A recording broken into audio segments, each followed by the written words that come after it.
อะไรนะซักผ้าน้ำไหลเหรอซักผ้าน้ำไหล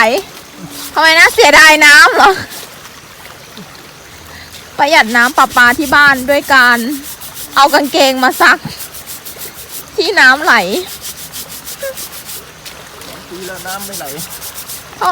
กี่ปีนะ2 ปีจริงเหรอ2 ปีที่น้ำไม่มีแบบเนี้ยโอ้โห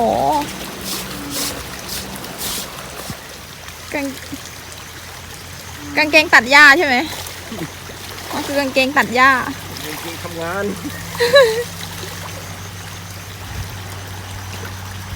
ฝนก็ตกแรงเดี๋ยวแปลงพ่อก็ปิวหรอก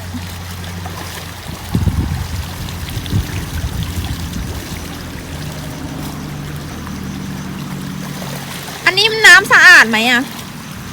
น้ำสะอาดไหมมันก็สะอาดแล้วเนี่ย